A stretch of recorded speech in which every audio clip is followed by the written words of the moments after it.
It's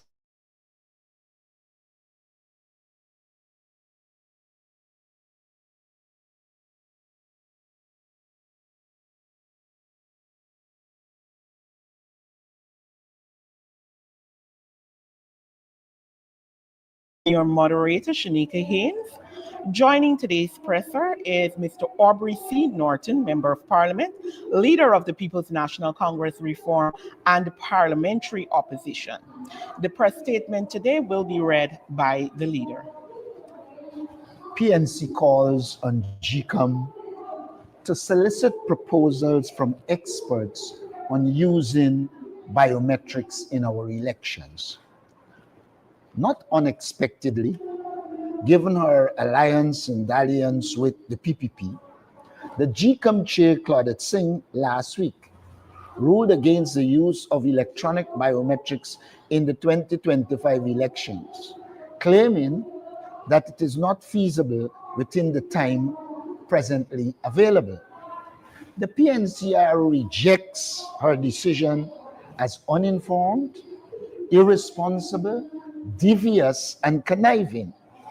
First, it is an act of deviousness for Justice Singh to now use lack of time as an excuse when the demand for a clean voters list and fingerprint biometrics was tabled on GCOM's agenda soon after the 2020 general and regional elections, some 4 years ago. Since then, she made no effort to facilitate a full discussion of the issue in accordance with the constitutional mandate of the Commission and the expectation of Guyanese for accurate and credible elections. She, in fact, delayed and hindered the process in lockstep with the PPP's own agenda. Justice Claudette Singh, as GCOM chair, has shown neither leadership, vision, nor courage. Instead, she has chosen the path of least resistance by voting with the PPP commissioners on all major issues. In that light and context, Guyana must protest her unacceptable dismissal of biometrics. Secondly, and most importantly, on what objective basis did the GCOM chair arrive at her conclusion about the inadequacy of time? Did she benefit from any project schedule or Gantt chart prepared by experts in such operations? If so, we call on Justice Singh to release to all stakeholders, including the public, the evidence she used to inform her decision. She must name the specialist she consulted if she did. Failure to do so would reflect badly on her already questionable competence and integrity. We hereby call on GCOM to seek proposals from expert firms on using fingerprint biometrics in Guyana for registration and voting.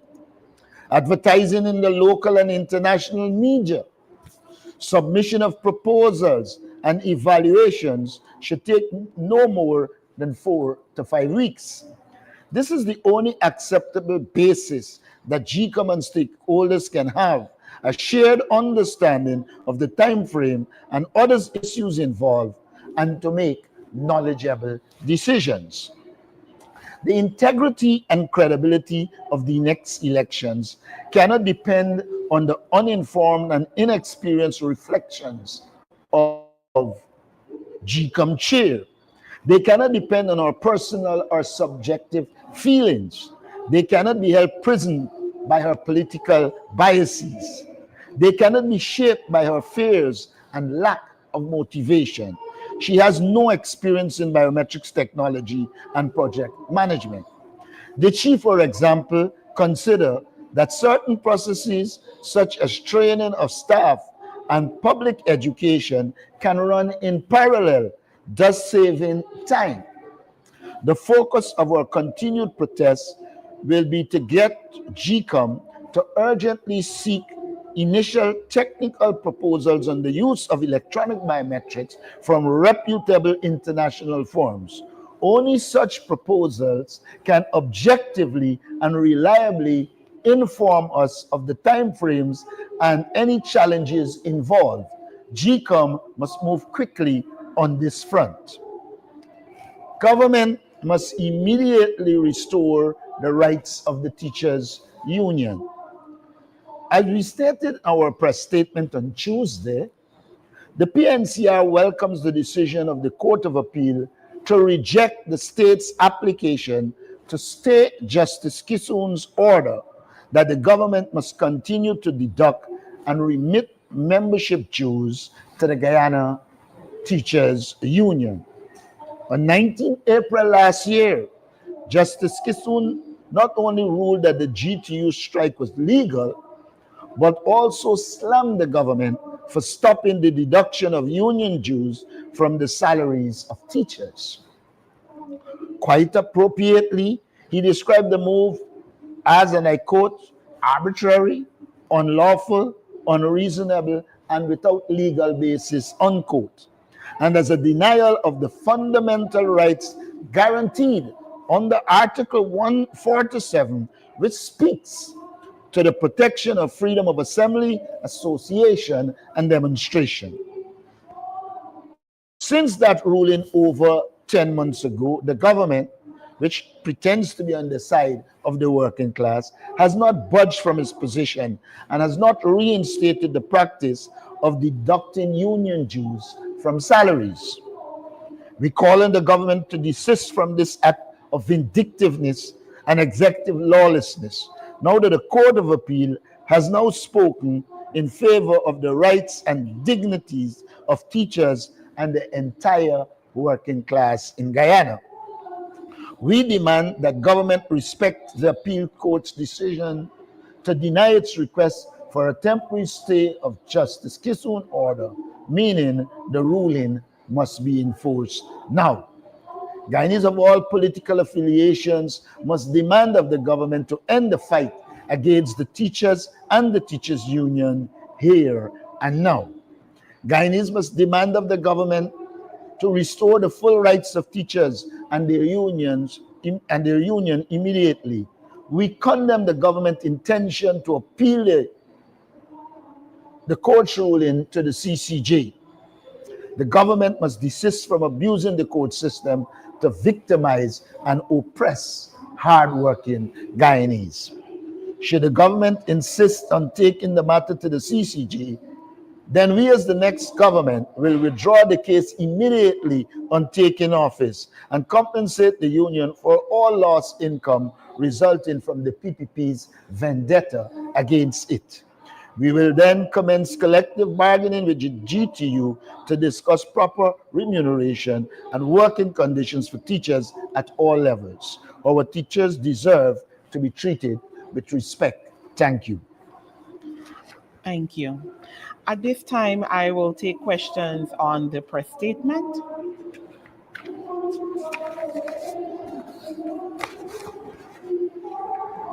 Good morning, everybody. Adam Harris. Good morning. Now,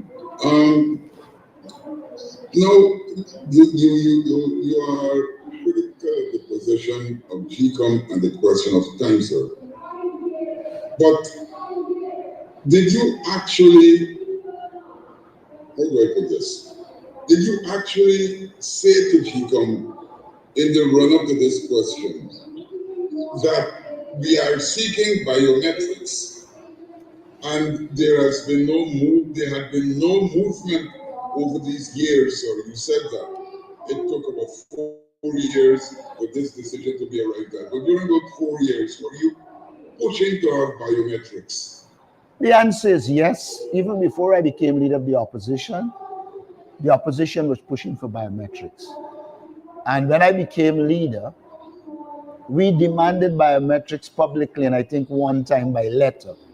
But most importantly, we continued from 2022 until now, picketing GCOM every Tuesday, calling on them to implement biometrics. The diplomatic community can tell you, the business community could tell you, one of the things we put on the agenda of all of them when we meet them was this question of biometrics and a clean voters list. So I would say we have continuously demanded it, kept it in the public domain, and Claudette Singh decided that she will dilly-dally on the side of the elections, government elections commissioner, and then out of the blues without any informed information, decided that it can be held. There are countries in the world, and I've pointed this out before, that delivered biometrics in 6 months and under with more than 15 million people. We don't have a million.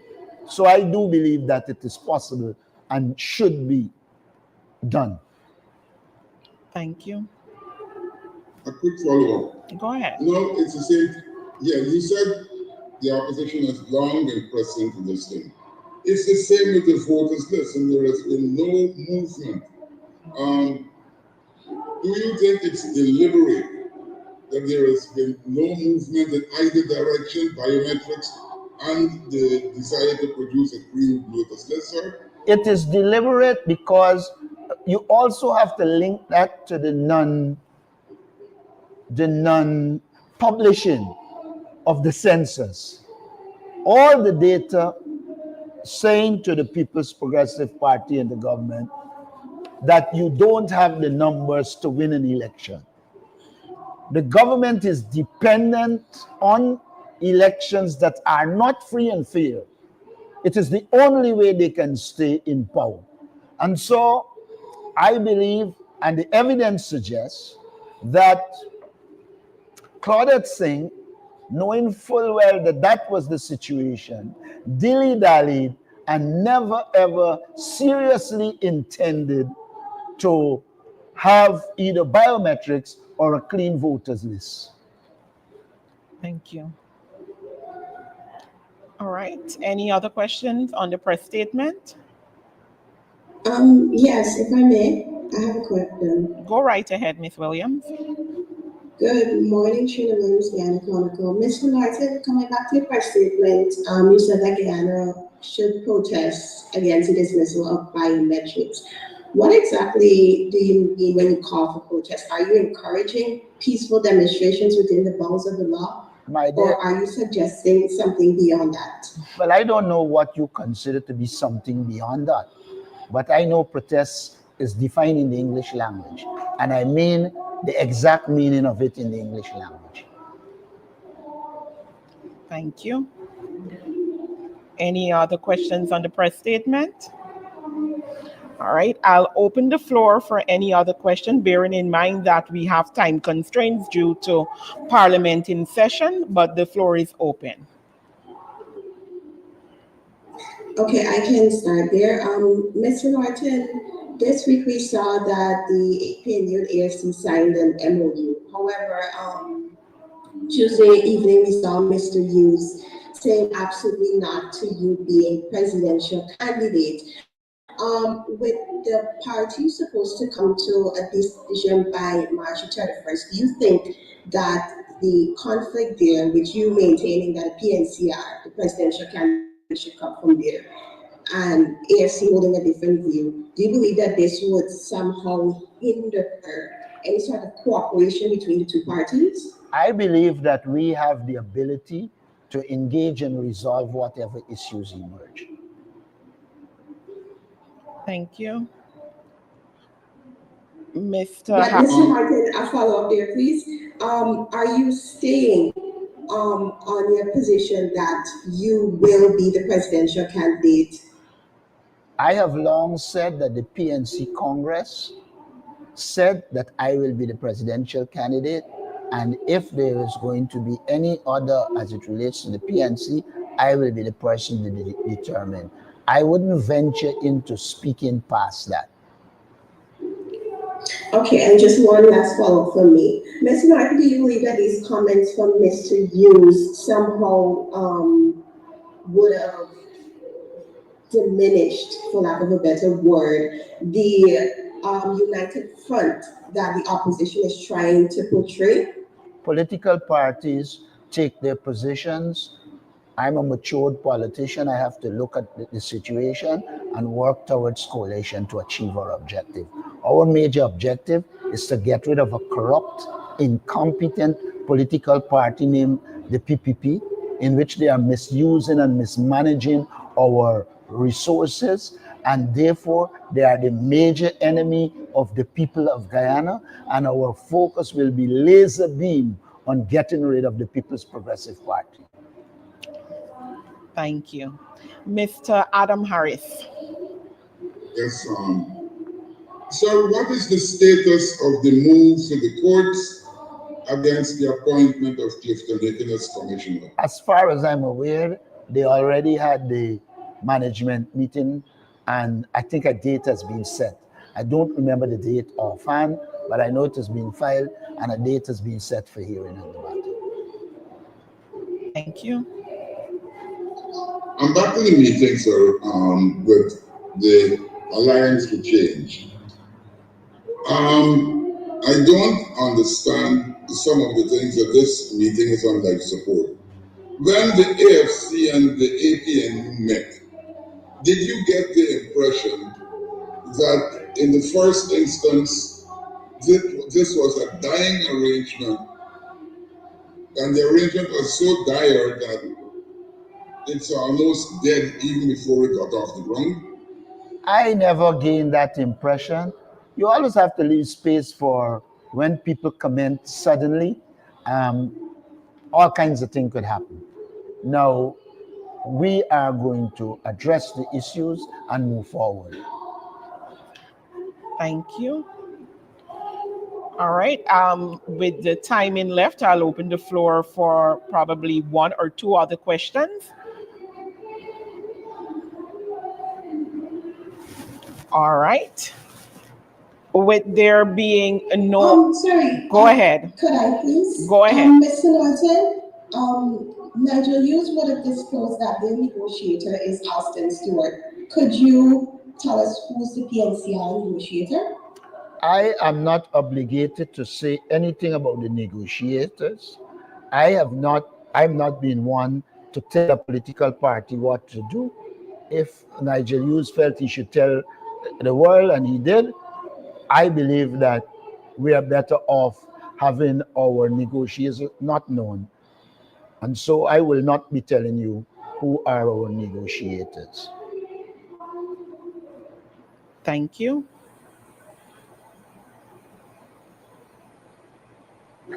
All right. There being no other questions, I want to thank again our media personnel for joining today's presser, and of course our viewing audience. As you know, the budget debates are on their way, and shortly another opposition MP in the name of Ms. Geeta Chandan will be presenting. So stay tuned to our platforms as we keep you updated as we have these budget debates on the way. Thank you.